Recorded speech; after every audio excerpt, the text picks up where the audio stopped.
Buenas tardes a todos, amigos del Juan de Mariana. Estamos una tarde de sábado más, de momento todavía en nuestras casas, para charlar sobre liberalismo y sobre temas de actualidad.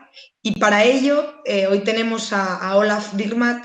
Olaf es Chief Investment Officer de Hedgehog Capital, un fondo de inversión que invierte long short en mercados a niveles extremos, sobre o infravalorados. Y además es profesor de Economía en la Universidad Francisco Marroquín y vicepresidente de UFM Market Trends, que por si no lo sabéis, acabamos de sacar ayer el informe España del primer semestre, que os recomiendo que vayáis a la web de Market Trends y lo descarguéis con indicadores sobre la situación en España que nos está dejando el coronavirus. Y bueno, hoy Olaf nos viene a hablar, como veréis en el título, sobre teoría del capital, y sobre todo sobre qué nos puede enseñar la teoría del capital en la búsqueda de tierra firme en los mercados de capital. Bueno, muchísimas gracias, Olaf, por estar aquí y todo tuyo. Pues muchas gracias por la introducción y por la invitación. Es un gran gusto, como saben, estar en el Instituto Juan de Mariana, aunque sea lejos y de forma virtual en esta ocasión. Obviamente tengo un gran cariño a Madrid, a la Universidad de Rey Juan Carlos, a mi director de tesis, que fue Jesús Huerta de Soto, y al Instituto Juan de Mariana. Entonces, cada desventaja tiene una ventaja, diría el gran futbolista holandés Johan Cruyff, ¿no? Entonces, parte del COVID-19 pues permite ese tipo de oportunidades. Entonces, agradezco mucho la invitación para hoy y siempre guardo un gran cariño para el Instituto Juan de Mariana y ojalá nos podamos volver a ver en persona muy pronto. Entonces, mi charla de hoy es básicamente parte de mi tesis doctoral, la cual hice hace 2-3 años bajo la supervisión de Jesús Huerta Soto, a quien de verdad tengo una gran deuda intelectual. La tesis es muy grande y toca muchos temas, entonces voy a tocar un tema en concreto el día de hoy que creo que sirve para muchos porque los mercados han sido sumamente volátiles. Ya en febrero, cuando incluso la pandemia todavía no era una pandemia oficialmente, el mercado cayó pues muchísimo. A nosotros nos fue muy bien porque parte de la tesis que hice, que escribí, era implementarla y aprovecharla en el mundo real. Yo creo que lo bonito de los mercados es que los mercados siempre son honestos, ¿no? Podemos preguntar a un compañero académico si les gusta nuestro trabajo o nuestro paper, sí o no, que por favor nos cite, pero el mercado financiero es mucho más honesto de cierta forma, nos enfrenta a los hechos en el corto o en el largo plazo sin ninguna duda, ¿no? Sin dejar nada ambiguo. Entonces nos fue muy bien efectivamente al comienzo del año cuando el mercado cayó muchísimo tanto en Europa como en Estados Unidos y ahora hemos tenido, era un periodo de volatilidad enorme, incluso una volatilidad mayor que en el 2007, 2008 y comienzo 2009. Un indicador muy típico que es el VIX, la volatilidad implícita a las opciones, efectivamente mostraba niveles de volatilidad muy por encima de lo que hemos visto en los últimos 20 años y me parece, por tanto, un momento increíble, lo que el 2020 no vamos a perder del 2020 de nuestras memorias y estoy tratando de aportar mi pequeño grano porque veo lo que es un gran error por muchos inversores, incluso muchos inversores pequeños que creen que todo va a estar de maravilla en los siguientes meses y incluso en el próximo año. Entonces, mi tesis, quería tal vez explicar brevemente de dónde viene la tesis. La teoría de capital es un tema muy amplio, muy complicado, muy complejo y la primera parte de mi tesis la dedico a decir lo que no puede hacer una teoría capital y critico a casi todos, critico tanto al modelo de Solow, la función de producción, que pretende medir el capital de una forma que no puede ser correcta, que además lo ve como un input a un proceso productivo, como que ve el capital como si fuera los bienes de producción que uno inserta en el proceso productivo y luego genera un output, pues eso es algo que critico bastante fuerte, porque el capital es algo que está muy relacionado con el cálculo económico, como escribió bien Ludwig von Mises, y antes de él, pues Karl Menger, el fundador de la escuela austríaca. El capital es una herramienta para el empresario, para calcular pues el valor de sus activos, ¿no? En cualquier momento, Entonces, dejo atrás este concepto tangible, critico muy fuertemente el uso del capital como algo tangible, y de hecho critico también a los compañeros austríacos que a veces pretenden clasificar bienes económicos según, pues, en varias formas, incluyendo el famoso triángulo de la estructura productiva de Hayek, que para mí no tiene mucho sentido. Entonces, la primera parte de la tesis la dedico a qué no puede hacer la teoría del capital, y la segunda parte de la tesis, que es donde me voy a enfocar un poco más el día de hoy, es contestar la pregunta ¿qué sí puede hacer una buena teoría de capital? En fin, para empezar, nosotros, pues austríacos, tenemos siempre un problema con el equilibrio, ¿no? No nos gusta el análisis de equilibrio, y de hecho muchos lo critican porque en muchos casos involucra el uso de matemáticas en la economía. Ahora bien, a mí siempre me habían fascinado, y siempre me recuerdo de las palabras de Ludwig von Mises en su libro Memoirs, donde efectivamente explica que lo que distingue a la escuela austríaca es el estudio del desequilibrio. Pero para estudiar el desequilibrio necesitamos estudiar primero el equilibrio.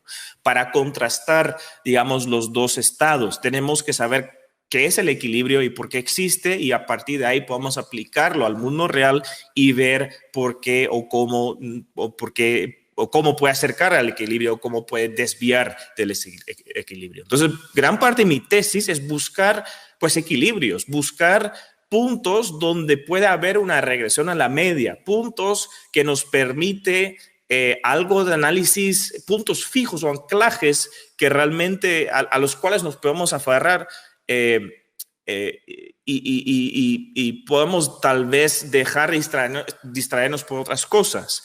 En otras palabras, yo me enfoco en fenómenos que, según mi entendimiento y mi análisis, tienen una regresión a la media, que cuando estén altos hay una tendencia innata a que regresan a la media, y al revés también, cuando están por debajo de la media, una innata tendencia a que suban al equilibrio. Y probablemente el más típico es el siguiente, ¿no? Eso es básicamente economía 101, pero no quería dejar de mencionarlo. Para mí, probablemente, si enseño economía a mis alumnos en la Marroquín, esa es la lección más importante.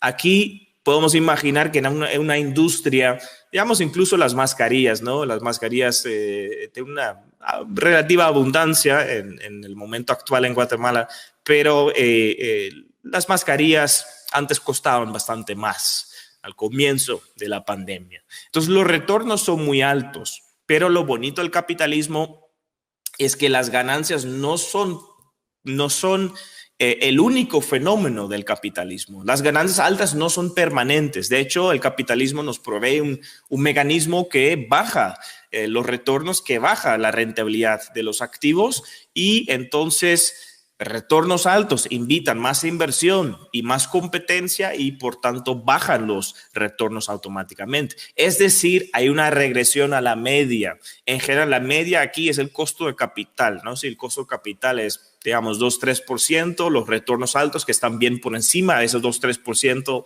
pues se reducen en la medida que entra competencia e inversión, y por tanto todo aquí al menos tiene una regresión a la media lógica, ¿sí? Esta regresión a la media existe, no sabemos en qué plazo, no sabemos qué tan eficiente es el mercado. Yo no creo en la eficiencia perfecta de los mercados, y lo único que podemos declarar es que haya incentivos en los mercados a que ocurre esta regresión a la media. Voy a dar un contraejemplo, porque he tenido el gusto de trabajar durante, pues, varios años, más o menos 4 años, en el mundo de oro. El oro, por cierto, pues este año ha sido el mejor año para la empresa. que teníamos en Holanda, Gold Republic, que en términos de ventas este año creo que ha sido el mejor, incluso mejor que el 2013, pero en 2011, que era cuando el oro físico pues llegó por encima, creo que de $1,900 por onza. Ahora, la regresión a la media, yo lo he observado este argumento también en el contexto de oro y plata física, pero aquí no hay una razón teórica, no hay una justificación teórica de por qué debe existir esta regresión a la media. Y en este caso me refiero a la razón oro y plata. Si tomamos el precio del oro físico y lo dividimos por el precio de la plata, nos da efectivamente la ratio gold-silver, ¿no? En otras palabras, si el oro vale, digamos, $1,500 y la plata, pues 25, entonces serían 40, 60, ¿no? La ratio sería 60 en este caso. Aquí tengo una gráfica que es la ratio histórica y entonces tenemos una ratio de 60 en el 2001, cae en el 2011 cuando el precio de la plata empieza a subir drásticamente, entonces ahí se reduce la ratio a 30. Entonces el precio de oro son 30 veces el precio de la plata y después pues solo había una subida, ¿no? Llegamos muy cercano al 130. Curiosamente hablé con un montón de inversores, clientes incluso, que tenían la convicción de que existiera una regresión a la media en este caso también. Y daban varias razones, ¿no? La más típica es que la abundancia en la tierra de ambos metales es más o menos 1:14, o que en tiempos antiguos, cuando todavía teníamos un patrón oro y plata, la ratio también era 1:14 o alrededor de 1:14 y por tanto deberíamos de regresar a ese 1:14. Obviamente no estamos ni cerca del 1:14 y no existe una justificación teórica de por qué debe existir una regresión a la media en este caso. Entonces, esto no es un anclaje.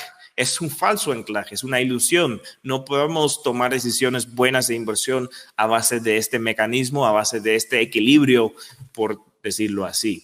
De hecho, llegó a 120, bajó ahorita por debajo de 100. El precio de la plata ha subido bastante y puede ser que baje, pero no tiene por qué. O sea, también puede ir subiendo a 150 o niveles que nunca habíamos visto. En fin, no existe el arbitraje, no existe la regresión a la media, no existe esta tendencia hacia la regresión a la media, no existe este mecanismo de retroalimentación negativa, ¿no? Que sí puede existir, por ejemplo, en los retornos en los mercados de capital y las diferentes industrias. Bueno, entonces, ¿qué puede decir o qué podemos decir con el capital?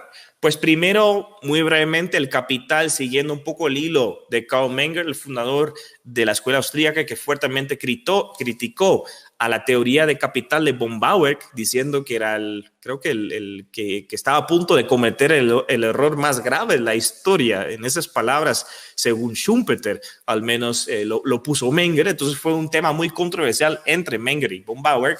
Y lo que decía Menger es efectivamente no importa el origen físico o las características objetivas o técnicas de un bien de producción, ¿no?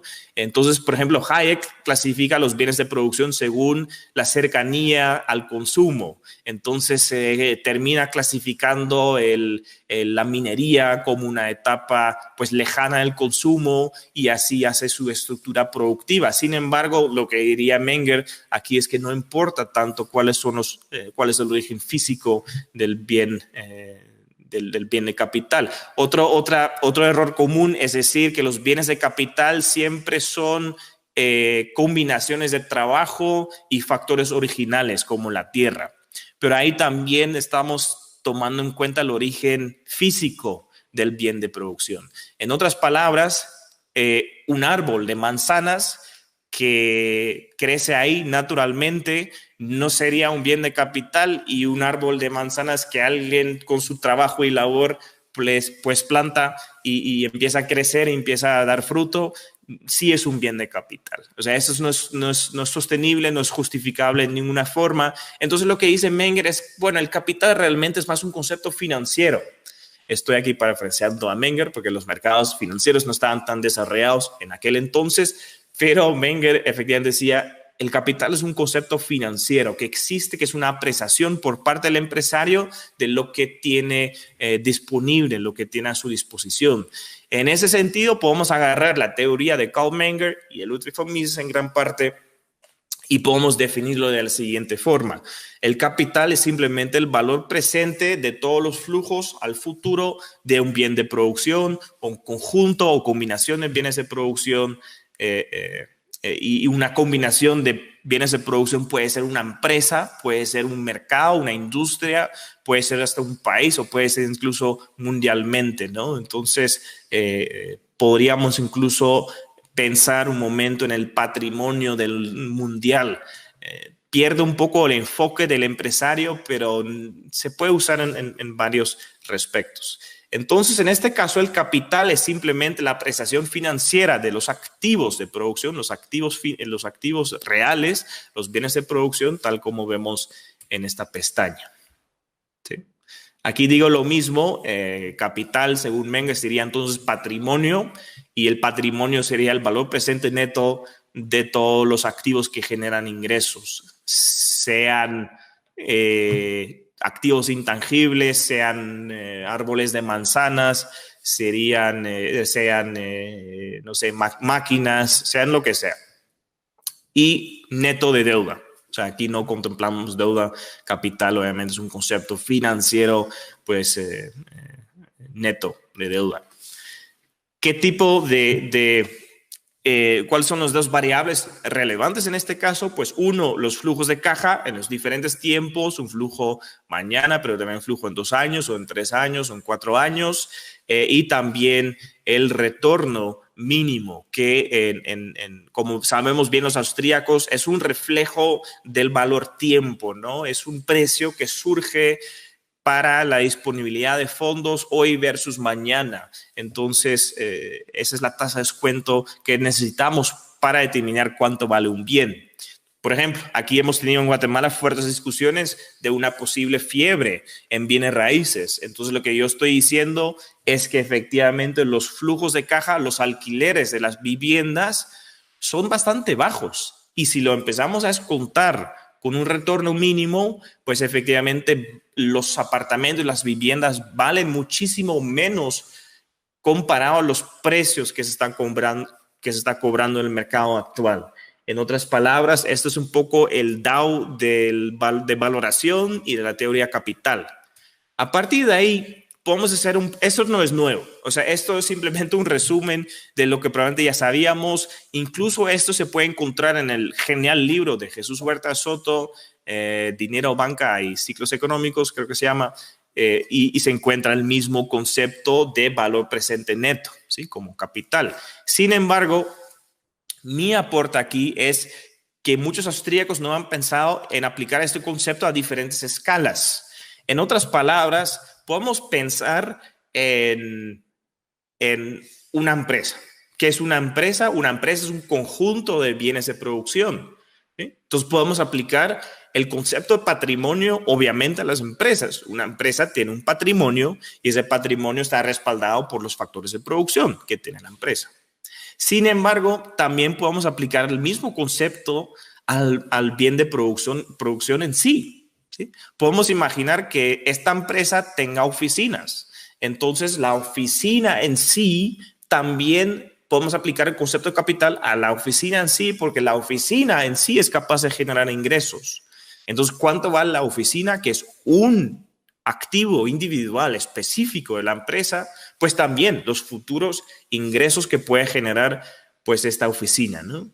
Incluso podemos pensar en los diferentes componentes de la oficina. O sea, ¿qué componentes hay en una oficina? Pues terrenos, tierra, probablemente hay un factor laboral, hay un factor pues de materiales, vidrio, cemento, etcétera. Entonces, acero. Entonces, incluso de cada uno de los componentes podríamos aplicar el concepto de capital según entendemos de Menger, ¿no? Y arriba también podemos incluso ir de una empresa a un conjunto de empresas. A un conjunto de empresas. Porque podemos aplicar el concepto capital a un conjunto de empresas, sea un índice, sea una economía, un país, sea una región, sea una industria, ¿sí? Y efectivamente, cada uno de estos niveles van a tener precios y se van a poder comprar y vender en los mercados. En otras palabras, como es la costumbre el día de hoy, podemos comprar un ETF, un índice, y compramos, por ejemplo, todas las empresas del S&P 500, ¿sí? Pero también tenemos el precio de todas las empresas por separado, ¿sí? A ambos conceptos, a las empresas individuales como el conjunto, podemos aplicar el concepto capital. Y podemos ver que debe haber arbitraje entre los diferentes niveles. Los precios, el valor reemplazo de la oficina no puede desviar mucho del precio. Y el precio de la empresa no puede desviar mucho o por mucho tiempo del valor reemplazo de sus activos. Y el índice no puede tener un precio mayor o menor por mucho tiempo si el valor de reemplazo, es decir, el precio de las empresas, sean diferentes. Entonces, entre cada nivel va a haber arbitraje. Y esto es básicamente un anclaje muy bonito que podemos aplicar a los mercados y podemos buscar oportunidades de arbitraje. ¿Sí?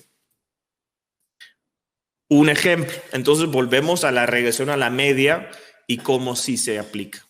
Aquí tengo la ratio Equity Q. Uno de los autores que más me gustan es Mark Spitznagel, es un gran autor, es un inversor en bolsa, creo que se puede aprender mucho de él. Tiene un buen libro que se llama The Tao of Capital, donde básicamente explica y cómo usa el Equity Q Ratio. Hay otro libro de un académico británico con quien tenía el gusto de hablar cuando estaba elaborando mi tesis, que escribió un libro antes de que la burbuja .com se explotara en el 2001, y escribieron un libro también del Equity Q Ratio durante la burbuja .com y aplicando el mismo concepto. Ahora, ¿cómo podemos conectar los dos conceptos y qué es la ratio Equity Q? Primero, como hemos dicho, aquí a la izquierda vemos activos, que son los bienes de producción de una empresa, y luego el valor del conjunto, ¿no? Que es el capital o el patrimonio. Esto es el costo de capital porque es lo que costara si reemplazáramos toda la empresa.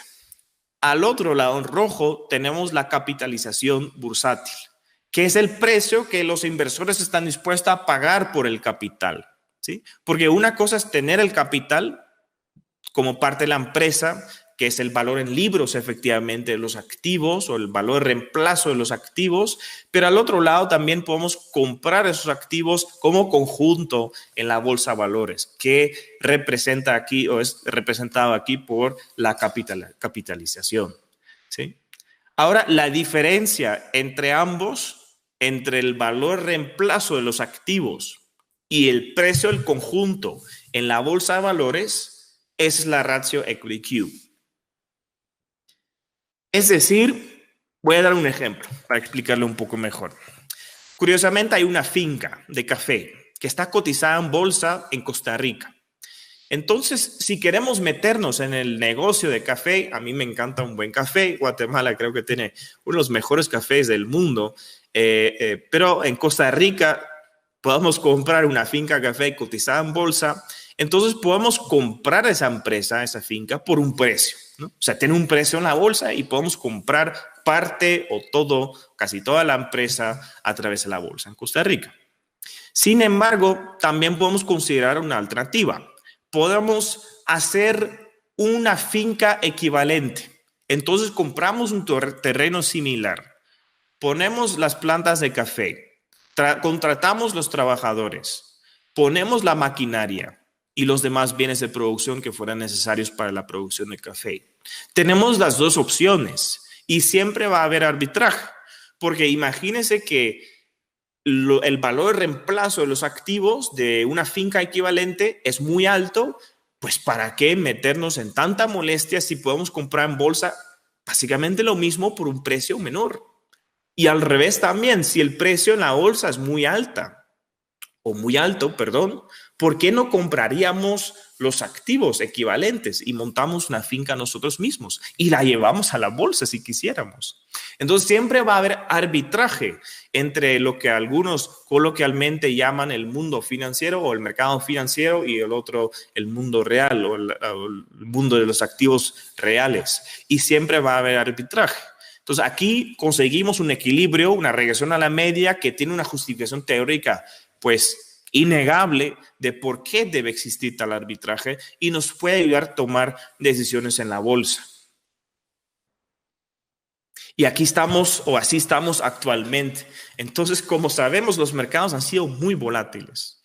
E incluso cuando cayó, creo que un 30% de sus niveles más altos, podemos agarrar el ejemplo del S&P 500, que creo que cayó de 3.300 puntos a 2.500 puntos, creo yo, una caída de 800 puntos, más o menos. Incluso en ese nivel de 2.500 puntos, todavía estaba altísimo.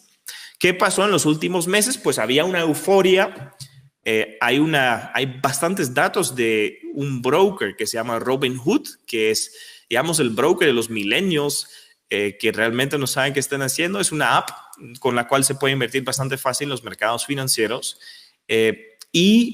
Efectivamente hubo una euforia en los últimos 2 meses que llevó una recuperación casi completa de todas las pérdidas que se haya acumulado en febrero y marzo. En otras palabras, esta euforia, pues, ¿qué hizo? Como vemos en esta gráfica, pues primero cayó un poco la Equity Q de 2 aproximadamente hasta 1.60 con la caída y volvió a subir cercana a 2, pero encima de 1.80. En otras palabras, la bolsa está carísima todavía. Está carísima comparado al valor de reemplazo de los activos. Y sabemos que existe arbitraje entre los dos lados. No podemos predecir exactamente cuándo. ¿Sí? Ahí viene el arte del inversor, ¿no? Uno, no se debería distraer por otras cosas, por el ruido de los mercados, pero al otro lado también tiene que tener la paciencia hasta que la regresión, para dejar que la regresión a la media ocurra. Curiosamente, si lo pensamos en retornos para nosotros, en nuestras carteras de inversión, pues la única conclusión es que las valuaciones importan. ¿Sí? Esa es una valuación y probablemente la más robusta que podamos hacer. Aquí tengo 4 cuartiles, 4 canastas.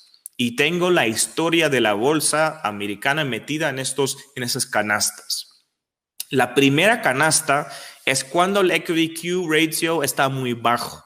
En otras palabras, como vemos aquí, los años 80 estaba muy bajo, saliendo de la Segunda Guerra Mundial en el 52 estaba muy bajo, en el 2009 estaba bastante bajo, en el 2002 estaba relativamente bajo, en el 95 creo que estaba relativamente bajo. Entonces, esta canasta donde dice first, la primera barra, columna, pues esa es la canasta con equity Q ratios bajos, cuando efectivamente los precios son muy bajos comparado al precio, el valor de reemplazo de los activos individuales. ¿Y cuál es el retorno del año que viene en general? ¿O ha sido el retorno el año que viene con esas valuaciones? Pues como vemos, cercana a 15%, 14-15%. Warren Buffett es probablemente uno de los inversores que sacó a lo largo de su carrera promedio un retorno de más o menos 15%. Y aquí vemos que efectivamente podemos conseguir también el mismo 15% invirtiendo únicamente en el índice en los momentos correctos. Pero si vamos al cuarto cuartil, donde están las equity Q ratios muy altos, como es el caso el día de hoy, vemos que cambia algo radicalmente. El retorno se vuelve negativo, el retorno esperado se vuelve levemente negativo y en el cuarto también hay o están las caídas en bolsa, que son en general, definimos una caída o un drawdown de más de 20%, una caída de más de 20%. Y en esta cuarta canasta, ahí están los años y las observaciones donde el equity Q ratio era tan alto que los retornos esperados eran muy bajos o incluso negativos y donde ocurrían las grandes caídas en bolsa. Ahora, ¿por qué existe? ¿Por qué existe? ¿Sí? ¿Por qué existe esta? ¿Por qué hay una regresión a la media? ¿Y por qué se desvía de la media histórica al equity Q ratio? Entonces, primero tenemos que entender que estamos hablando de dos cosas diferentes. Volviendo al ejemplo de la finca, los precios en bolsa son precios de activos financieros. Activos financieros se puede comprar y vender casi el 24 horas al día, ¿sí? O al menos todos los días, y hay transacciones todo el tiempo porque existe un mercado secundario, ¿sí? Porque estamos intercambiando títulos, no estamos intercambiando activos reales. Entonces, los activos financieros o los precios de los activos financieros se pueden ajustar muy rápidamente a nueva información y en particular a una reducción en las tasas de interés o el costo capital.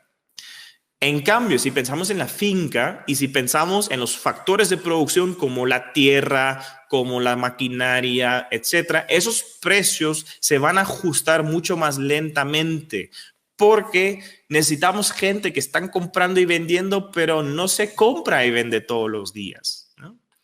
El hecho de que aumenta la demanda por activos reales es un proceso un poco alargado, ¿sí? Que se lleva a cabo durante años de inversión. Pero sí existe. Entonces, en esta gráfica, curiosamente, esa es parte de la tesis, vemos el retorno del S&P 500, del índice bursátil, y vemos el impacto que tenga sobre la inversión en capital. Entonces, efectivamente, el efecto es positivo, ¿sí? Si el retorno en el S&P 500 aumenta, la inversión en capital en la economía también aumenta. Cabal, porque es más interesante. Algo interesante también es que el número de IPOs, Initial Public Offerings, de empresas que desean o terminan cotizándose en la bolsa de valores también es cíclico, por esta razón, porque están creando una empresa pagando unos cuantos precios por activos reales y se dan cuenta de que hay una discrepancia, ¿sí? Hay una desviación y entonces saben que van a poder cobrar mucho más en la bolsa por este conjunto de activos y la llevan a la bolsa.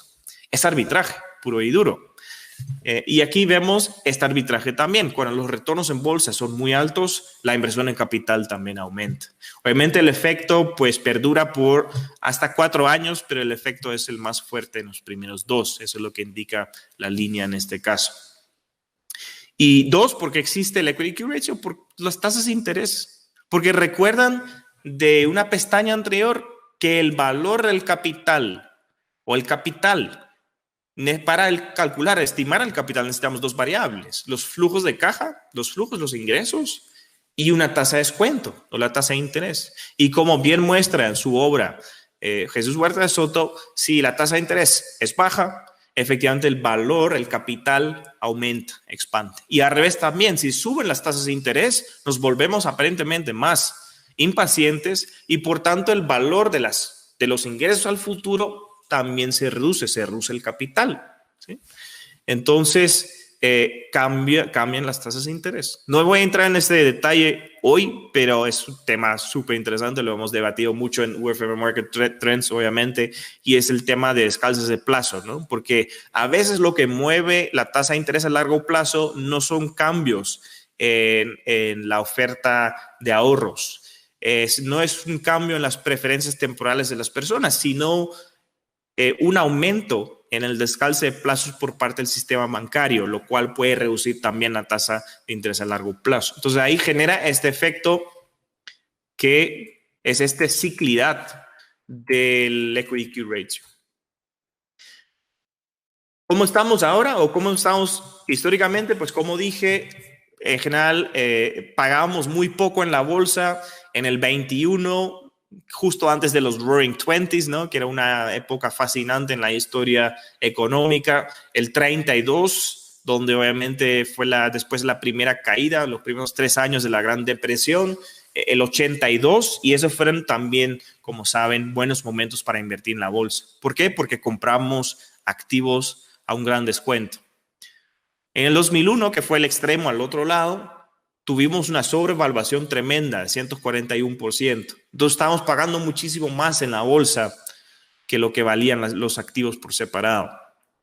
Curiosamente, gran parte de lo que impulsó esta burbuja en el 2001 fue la participación de inversores retail, inversores pequeños. Y tal como en el 2001, el día de hoy estamos a niveles récord también de participación de inversores retail. Más o menos, ese es el punto más alto en los últimos 20 años. Y como saben, fue exactamente hace 20 años que tuvimos la burbuja.com. Entonces, uno de los motivos, uno de los impulsores de estas burbujas también es la participación, en general tarde, a un mercado alcista de inversores pequeños. Y aquí estamos el día de hoy, en medio de una crisis y recesión económica. Y creo que muchos todavía no entienden que no va a ser una recuperación en V. Lo que va a hacer es que vamos a tener el encierro, vamos a tener que sufrir el dolor del encierro y la caída, pues en algunos casos incluso hasta 100% de los ingresos, pero esto no es todo. Esto se va a traducir y trasladar en una crisis financiera. Y entonces la segunda ola no solo es la segunda ola en términos de pandemia o de la enfermedad o del virus, sino también en términos financieros. La segunda ola, si lo consideramos bien, va a ser más financiera que de enfermedades. Entonces, aquí estamos muy mal posicionados. Sabemos ya que existe un arbitraje, sabemos que existe una regresión a la media, entonces esto no es sostenible. Es decir, muchas personas se están metiendo en la bolsa el día de hoy que no deberían de meterse. Uno, por impaciente, y dos, tienen miedo, ¿no? Tienen miedo de perder algún mercado alcista y que van a tener que justificar, aunque sean sus clientes o aunque sea a sus esposas o esposos, de que habían perdido la recuperación, que habían perdido un rally en los mercados bursátiles. Entonces, esa es la situación el día de hoy. Lo que yo hago en mi tesis es lo siguiente, que es bien interesante también. Dado la situación, dado que en qué nivel está el equity ratio, ¿qué podemos decir de cuándo ocurre una caída en bolsa? Y es una pregunta interesante porque nos ayuda obviamente a pensar en cuánto invertir, en qué momento y cómo apostar, ¿no? Cómo hacer nuestras apuestas. Aquí me baso también en parte del trabajo de Mark Spitznagel, pero agrego algo muy interesante, que no lo voy a discutir en esta conferencia, pero es la curva de rendimientos. Entonces, sabemos que la curva de rendimientos tiene un comportamiento que predice pues, las recesiones económicas. Y en mi tesis la justifico de forma teórica. O sea, explico por qué ocurre este fenómeno. No solo es un fenómeno empírico, es un fenómeno que tiene que ver con el sector financiero. Pero entonces lo que hago básicamente es dividir todas las observaciones otra vez en 4 canastas, 4 para el equity ratio. Entonces tenemos equity ratio bajo hasta equity ratio alto, pero también incluyo la curva de rendimientos. La curva de rendimientos cuando está plana y cuando no está plana. Esas 2 condiciones. Y observo cuántos meses a promedio ocurren antes de una caída en bolsa a esas alturas. Cuando el equity ratio está en la cuarta canasta y cuando la curva de rendimientos pues está muy plana, ¿no? Esas 2 condiciones. Y veo efectivamente aquí que son 16 meses a esas alturas a la siguiente caída en bolsa.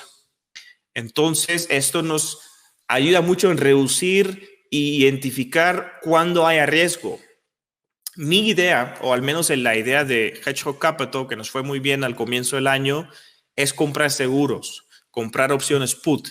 Pero en realidad no siempre tiene sentido comprar un seguro, ¿no?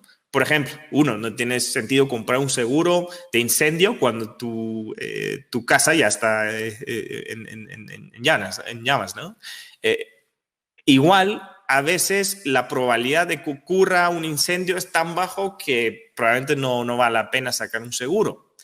Y aquí, por tanto, esto nos ayuda a decidir cuándo es el momento de comprar un seguro y cuándo tal vez no vale la pena tener un seguro. Porque la probabilidad de una caída en bolsa, de una recesión económica, son tan bajas que no vale la pena considerarlo.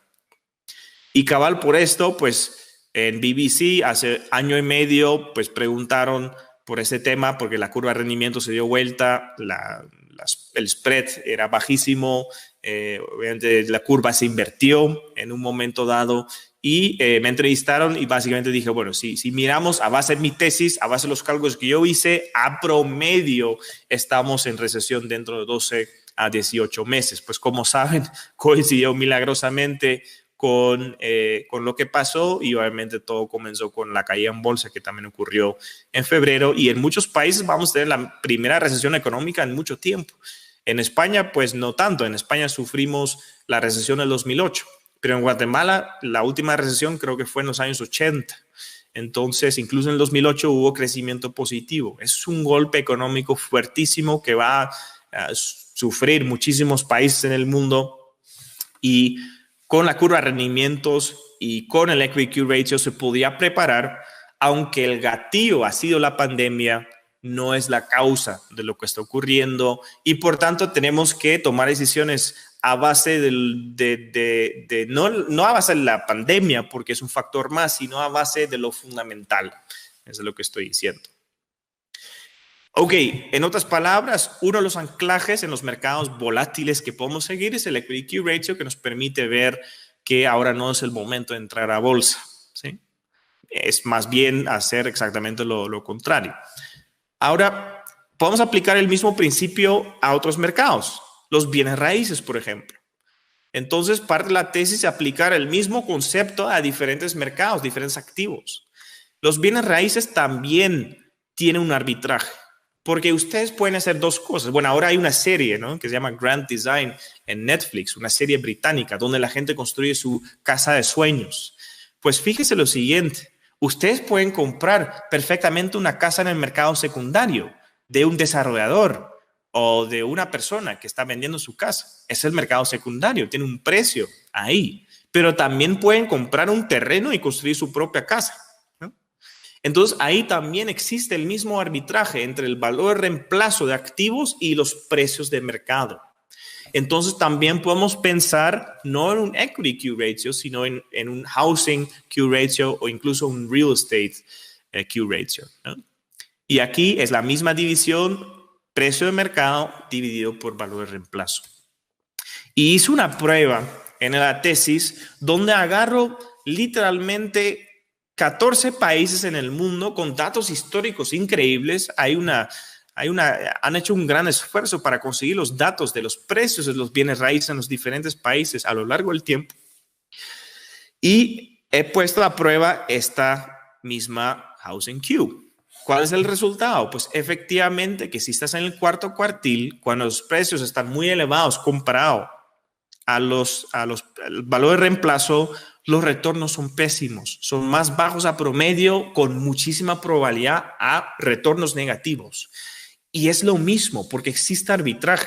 Porque ¿qué significa que los precios son muy altos y el valor de reemplazo es muy bajo? Significa que los desarrolladores, los empresarios están ganando mucho dinero, que están teniendo ganancias increíbles y que eso obviamente va a invitar competencia en un sistema de mercado sin obstáculos.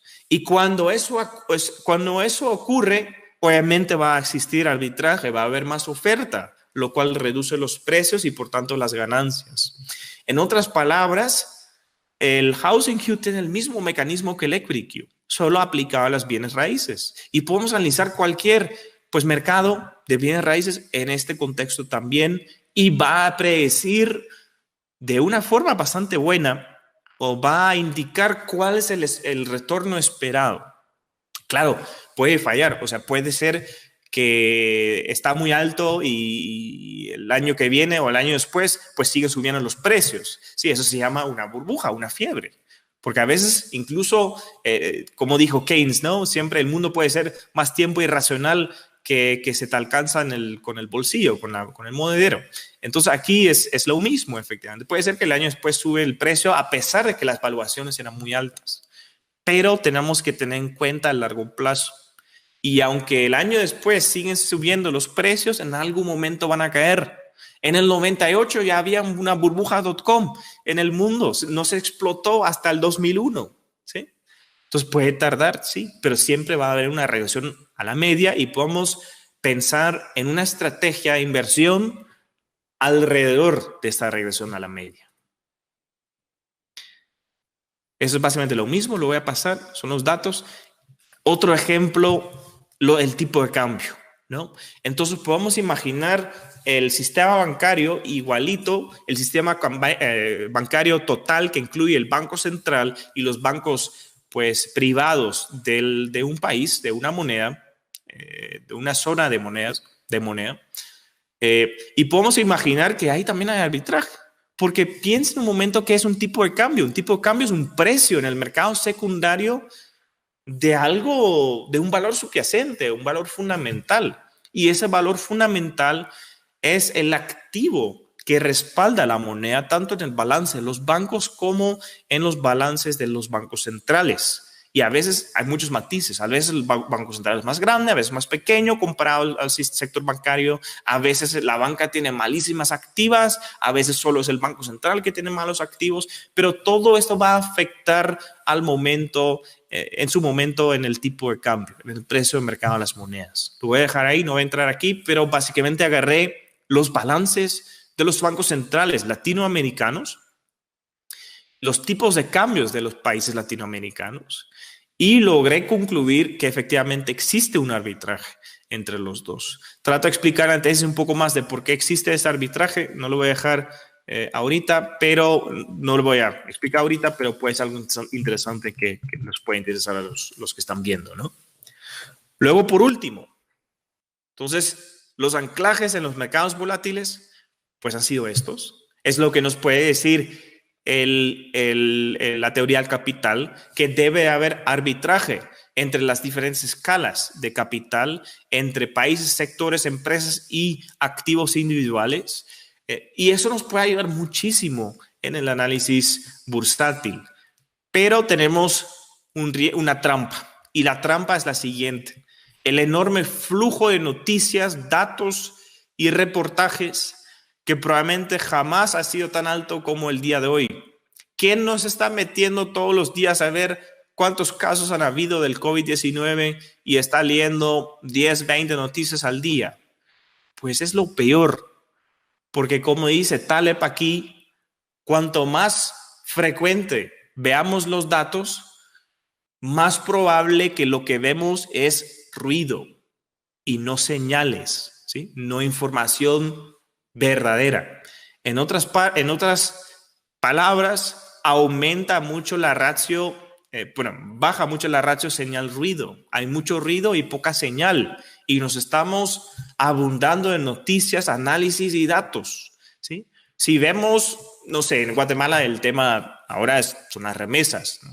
La gran pregunta es que si los guatemaltecos en Estados Unidos van a seguir mandando las mismas remesas que antes a Guatemala. Y podemos ver los datos, pues, diarios. Tal vez un Western Union podría tener sus datos. Podemos ver esos datos mensuales, como publica el Banco Central en Guatemala. Pero probablemente tenemos que verlo un poco menos frecuente, porque va a haber mucho ruido y poca señal. Y hay un elemento psicológico a todo esto, ¿sí? Nosotros tendemos a sobrereaccionar por el ruido. Entonces, la mejor solución o remedio ante este problema es solo ver cambios muy grandes en la data o condiciones y nunca cambios pequeños. Entonces, con el COVID-19 existe esa trampa más que nada. No podemos dejarnos influenciar por las noticias día tras día, hora tras hora, por todas las estadísticas que se tiran día tras día, porque lo único que estamos incrementando es el ruido y no la información. Y la información que uno necesita para invertir en bolsa, yo se la di en esta presentación. Entonces, muchísimas gracias. Ha sido un gran gusto y con mucho gusto abro un debate, una discusión o puedo contestar preguntas. Buenas, Olaf. Pues muchas gracias por la presentación. Claro que sí, han aparecido varias preguntas y comentarios de aquellos que nos observan en el chat. O sea que voy a pasarte las preguntas, esa es la idea, y tú las vas comentando pues a tu ritmo, ¿no? Hay un primer comentario que dice, capital como VPN. ¿Y qué pasa con el riesgo? Dos bienes productivos con el mismo valor presente pueden tener riesgos muy diferentes. ¿Cómo incorporamos esto en nuestra apreciación del capital? Sí, es buenísima pregunta. Hay mucha incertidumbre, ¿no? A Jesús Huerta Soto siempre le gusta decir que es incertidumbre y no riesgo. Ahora, la solución, pues, en la paradigma, digamos, actual es cambiar la tasa de descuento, obviamente incluyendo un tipo de riesgo. Entonces, por ejemplo, dicen la prima por riesgo en Guatemala son 4.6%. Entonces lo tenemos que sumar a la tasa de descuento y entonces eso nos reduce el valor presente del activo. De hecho, hay un buen análisis del decano de la Escuela de Negocios de la UFM que muestra que $1 pues vale más o menos la mitad en Guatemala que de lo que vale en Estados Unidos, $1, digamos, empresarial. En ese sentido, la paradigma tradicional es pues cambiar la tasa de descuento y decir, bueno, el riesgo entonces se traduce en una mayor costo de capital y eso reduce obviamente el valor del capital dependiendo del contexto. Ahora, esto tiene algo simpático porque vemos que el capital no es un valor absoluto, ¿no? Siempre depende del contexto. Y en muchos casos el contexto es el gobierno y las políticas públicas. Entonces, en el momento actual puede ocurrir que, por ejemplo, en España, con el pésimo manejo de la crisis y las pésimas políticas públicas que se están proponiendo, pues va a aumentar el costo de capital, lo cual hace que el capital valdría menos por su contexto. Si fuera el mismo capital en otro país, podría valer bastante más. Y eso es una clara señal también a los inversores, es decir, bueno, algo está pasando aquí. Sin embargo, yo como inversor no sigo mucho esta corriente, esta paradigma tradicional. Entonces, en general, a mí me gusta más descontar el riesgo al momento de la compra. Entonces, uso la misma tasa de interés, la misma tasa de descuento para determinar qué es capital y qué no es capital. Y efectivamente lo que haría es decir, bueno, ¿cuál es mi margen de seguridad? Entonces, si nosotros lo que hacemos en general es analizar los mercados, en general, de arriba para abajo, según este esquema, más o menos según este esquema, incluso en diferentes países, y de ahí profundizamos en qué inversiones agarrar. Ahora bien, si tengo algo muy riesgoso, lo que tiendo a hacer es analizarlo, aplicarle la misma tasa de descuento. Sin embargo, si el precio fuera 1,000 y yo creo que el valor es 1,000 también, el capital, entre comillas, vale 1,000 también, no invierto, porque no me deja suficiente margen de seguridad para mitigar ese riesgo o esa incertidumbre, como diría Huerta Soto. Entonces, lo que yo diría es, bueno, si hay mucho riesgo o percibo mucho riesgo, prefiero un margen de seguridad mucho más extremo y no compraría hasta que no llegue a ese margen de seguridad. Por ejemplo, nosotros hemos invertido en Aeroflot, que es una empresa sumamente riesgosa porque es rusa, 1, y 2, era una aerolínea. Entonces, el margen de seguridad que contemplábamos era altísimo. O sea, intentamos comprar una empresa que según nosotros valía, digamos, 100 millones por 50 y no un centavo más que eso. Entonces, nosotros lo incorporamos con este margen de seguridad. Pero definitivamente siempre hay riesgo. Eso es más un análisis al nivel mercado, pero el riesgo obviamente se ocurre más al nivel individual la empresa. Y es bien interesante porque en el contexto actual, nosotros en febrero, por ejemplo, teníamos apuestas contra empresas como Ali, que es una empresa gringa, un banco gringo que da préstamos para automóviles, en su mayoría. Hemos hecho apuestas contra empresas como Amat. Amat es el que produce todos los componentes de los iPhones o produce los iPhones. Entonces, ese tipo de apuestas la hicimos porque cabal no lo hice en España, pero exactamente vimos mayor riesgo en esas empresas y por tanto apostamos en contra de esas. Muy bien. Hay un segundo comentario que en el chat, y luego hay por otros chats otro tipo de preguntas, pero bueno, vamos por orden. ¿Ves la posibilidad de negative rates en Estados Unidos? Ya el mercado estima que para noviembre estemos en negative rates. Puede ser, pero es algo irrelevante. Y yo creo que si algo lo demostró el experimento europeo es que efectivamente es irrelevante hasta un punto. No lo puedes bajar mucho más de lo que está en Europa. obviamente la huida al efectivo, al dinero en efectivo. Entonces, primero está limitado el qué tan negativo puede ser la tasa de interés que cobra la Fed. Segundo, no es tan impactante, y probablemente muchos van a estar de acuerdo conmigo, no es tan impactante en el mercado financiero, porque efectivamente es la tasa de interés que cobra o paga la Fed a los bancos comerciales, y los bancos comerciales pues pierden rentabilidad, obtienen gran parte de activo o gran parte de la cartera de los bancos se va a volver pues depósitos de la Fed con una tasa de interés negativa. Van a tratar de trasladar este costo a los clientes, que en muchos casos es sumamente difícil porque, como dije, hay un arbitraje al efectivo. Es sumamente improbable que Estados Unidos prohíbe el efectivo, muchísimo menos probable en Estados Unidos que en Europa, porque muchos países usan dólares en efectivo porque han adaptado de forma voluntaria o un poco menos voluntaria el patrón dólar. Y eso conlleva un beneficio tremendo para los estadounidenses. Entonces, yo creo que es muy improbable, uno, que prohíben el efectivo. Dos, pueden imponer tasas negativas, pero va a ser muy difícil para que los bancos trasladen ese costo a sus clientes.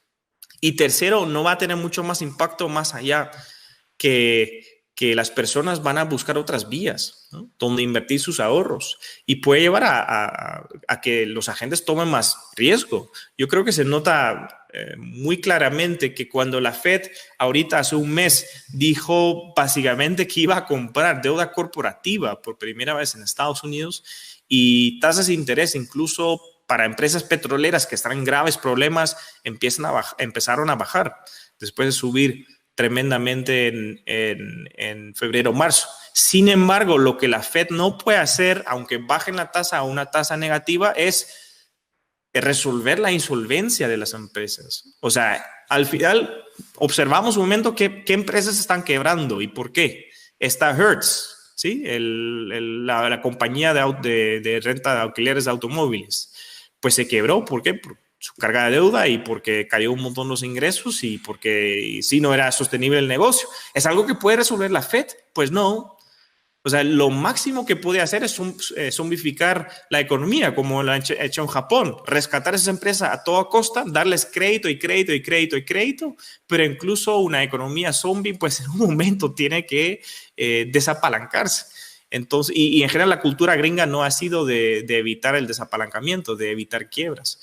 Entonces, estas empresas, o una empresa petrolera pues está pasando muy mal porque los precios de petróleo estaban por el suelo y porque estaban sumamente endeudadas también. Entonces, eso tampoco es algo que puede resolver la Fed. La Fed a lo mejor lo que puede aportar es liquidez, pero no puede resolver problemas de solvencia. Entonces, lo que vemos ahorita en esta crisis es que muchas empresas están sufriendo de liquidez porque de repente pues se secaron las fuentes de ingresos, ¿no? Pero es un problema en el corto plazo que se puede resolver por parte del Banco Central. Lo que no se va a poder resolver es la ola de insolvencias que va a venir en lo que yo llamo la segunda ola de la pandemia. Entonces, tasas negativas, posiblemente vemos que una normalización completa de políticas pues absurdas y históricamente radicales en todos los sentidos. Bajar las tasas de interés a una tasa negativa definitivamente es una posibilidad, pero no creo que va a tener tanto impacto. Uh-huh. Bueno, otro comentario es, cuando una empresa pública es adquirida por otra, ¿cómo cambia su equity Q ratio?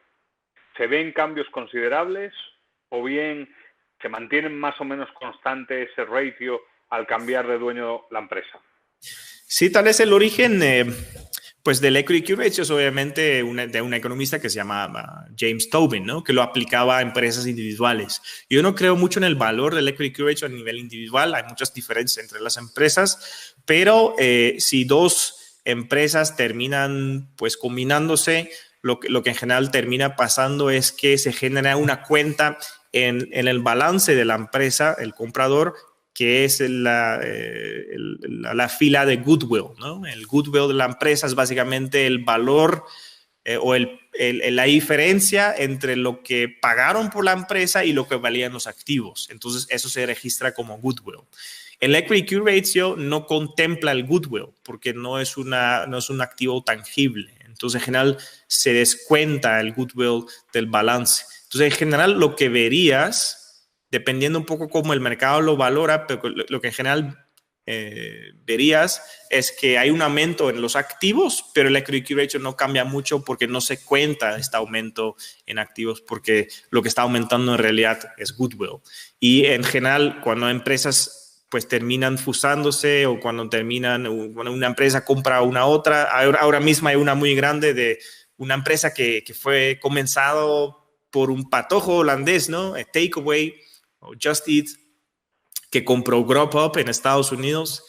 Yo creo que en muchos casos los empresarios sobreestiman por muchísimo las sinergias, ¿no? Siempre hablan de sinergias que pueden ahorrar no sé qué tantos costos, que pueden ser mucho más eficientes y al final, en la mayoría de los casos, no hay tales sinergias. Entonces, yo creo que pretenden poder volver un conjunto de activos mucho más eficiente y que por tanto el conjunto debe valer mucho más que el valor de reemplazo de los activos, pero en muchos casos no logran sus ambiciones los directores y los CEOs de esas empresas, ¿no? Entonces, al nivel individual, eso es lo que diría. Muy bien. Por otros canales, son preguntas quizás más así genéricas. ¿Cómo ves Bitcoin, no? ¿Es un refugio en tiempos de incertidumbre o no? Pues es interesante pregunta porque este principio y este anclaje lo he tratado de buscar en el Bitcoin. Entonces sabemos que, por ejemplo, el Bitcoin tiene un valor pues de reemplazo, ¿no?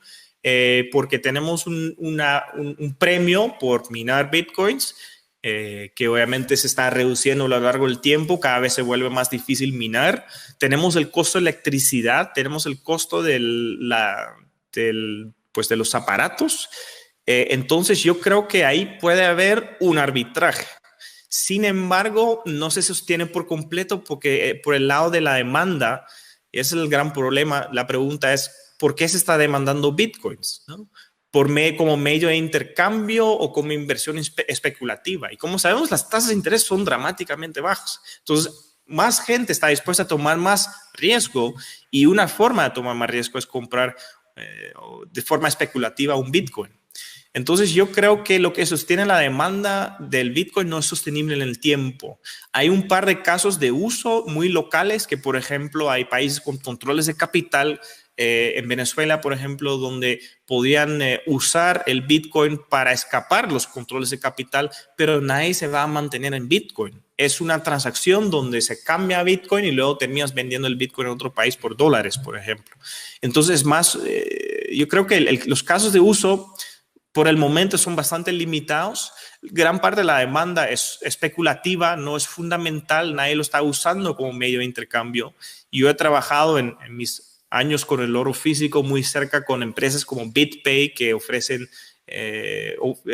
aceptar bitcoins como método de pago en las tiendas virtuales y siempre he visto que realmente no tiene tanto sentido, la verdad. Entonces, el Bitcoin es sumamente inestable, el precio puede caer un 10-20% en cuestión de minutos y eso lo hace básicamente inútil como medio de intercambio en todos los sentidos. Siempre hay este argumento de mayor adopción, lleva menos volatilidad y no ha sido cierto tampoco, no tiene por qué ser cierto. Entonces, yo veo el problema por el lado de la demanda, pero en teoría hay un arbitraje entre el costo de minar un Bitcoin y el precio de un Bitcoin. Y en general, cuando el precio está por debajo del costo de minarlo, se ve que muchos mineros dejan de minar, ¿no? Se dedican a minar otras criptomonedas o incluso paran las operaciones. Entonces, este arbitraje o esta teoría sí se puede aplicar también ahí y muchos lo están aplicando.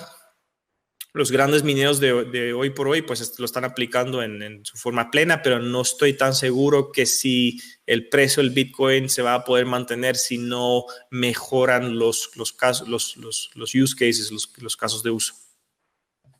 Muy bien, y ya a modo de cierre, la quinta pregunta, si no estoy equivocado, una pregunta general, ¿no? Esta crisis del COVID está afectando a todos los mercados a nivel global y tal. ¿Cómo ves tú el futuro, ¿no? El futuro, porque ya has dicho al principio que no va a haber recuperación en V. ¿Cómo ves el futuro? ¿Son malos tiempos para la libertad o hay una ventana de oportunidad para la libertad? Esto ya es una pregunta en clave más de analista, no solo económico, sino político también. ¿Son tiempos recios, como diría Vargas Llosa, para la libertad o ves futuro para los mercados libres y abiertos, para el comercio internacional, en definitiva para todo lo que da vida? Sí, yo creo que, bueno, sé que te encanta hablar de geopolítica también, Edu. Yo sí sigo un poco la línea de Taleb. La geopolítica a veces creemos que es sumamente importante, pero probablemente no lo es. Si hablamos con gente común, incluso si aquí vamos al mercado, probablemente no les importa absolutamente nada la geopolítica. Y a veces tendemos a sobreestimar la geopolítica, la política en general.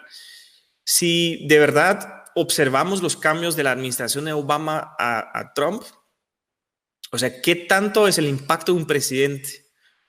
Yo creo que el impacto en algunos casos puede ser muy negativo, ¿no? Eso sí, o sea, a la baja siempre hay riesgos. Si viene algún radical y logra captar gran parte del Congreso y puede impulsar leyes pues destructivas, ahí efectivamente hay un impacto.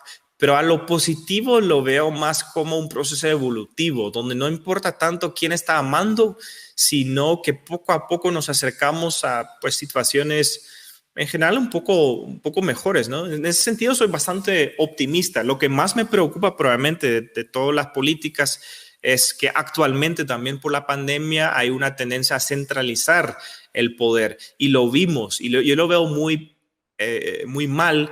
En Estados Unidos, por ejemplo, observamos incluso los propios gobernantes y alcaldes que trataban de zafarse la responsabilidad a sus pueblos, de decir, es Trump que es responsable para las personas en mi estado o en mi municipio, y estaban pidiendo a una intervención por el gobierno federal. Yo creo que esa tendencia es probablemente el más dañino que estoy observando y me preocupa a un plazo más largo, porque poco a poco que se centralizan los sistemas políticos, se vuelven también sumamente centralizados, pues las políticas se tienden a armonizar pues los sistemas tributarios, las tarifas tributarias. Ya podemos observar en Europa la presión que se ha hecho sobre Irlanda para subir las tasas impositivas. Entonces, a mí me preocupa más esta parte de centralización de poder que cualquier otra cosa, y probablemente es una tendencia que existe en muchísimos países, también a raíz de la pandemia. Pero en general sí soy bastante optimista. O sea, el mercado bursátil es un mecanismo para asignar recursos. Como siempre Avianca se quebró, pero no significa que los aviones ya no existen. O sea, lo que vamos a atravesar es un momento histórico donde van a haber muchos cambios, pero cambios de control. Cambios tanto en el sector privado como en el gobierno, donde otras personas obtienen básicamente el control sobre los activos, y eso no es malo. Eso es lo que necesitamos, es natural. Lo que más me preocupa es probablemente la postura de salvar todo a toda costa y de normalizar políticas sumamente radicales que eran inimaginables hace 10, 20 años. Por ejemplo, los bailouts que se han hecho en Alemania o en Estados Unidos o en otros países, el dinero gratuito a las poblaciones en casi todo el mundo.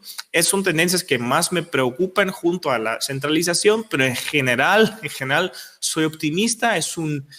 Incluso en una caída bursátil, lo único que cambia de manos son los activos. Y eso no es nada malo. Necesitamos estos mecanismos de selección y de eliminación de empresarios para tener un sistema más robusto para el futuro. Entonces tenemos que dejarlo lo más libre posible, pero aunque hayan bailouts, siempre van a haber quiebras, siempre va a haber cambios en controles, en el control de mando sobre los activos, y eso es la razón de por qué soy pues bastante optimista para el futuro en los próximos pues 10 años, ¿no? En la mayoría de los países en el mundo. Hay excepciones, pues no sé qué opinan ustedes de lo que está pasando en España, y ustedes seguramente saben mucho más de la situación actual en España que yo, pero en muchos países hay bastante razón para optimismo. Incluso en Guatemala me encantó que el vicepresidente salió a la prensa y dijo: lo que necesitamos ahora es deregulación de los mercados. Necesitamos dejar más libres a los creadores de trabajos y de riqueza. Y yo creo que es un mensaje que se debería escuchar en más partes del mundo. Sí, efectivamente ese mensaje del vicepresidente de Guatemala fue además una declaración de intenciones desde mi punto de vista. Pues bueno, con esta opinión optimista hacia el futuro y con ganas de, pues eso, promover lo que nos gusta, mercados abiertos, intercambios libres y voluntarios, en definitiva libertad, damos cierre a esta conferencia, Olaf, y a este ejercicio. Mil gracias por tu tiempo, mil gracias por tu presentación.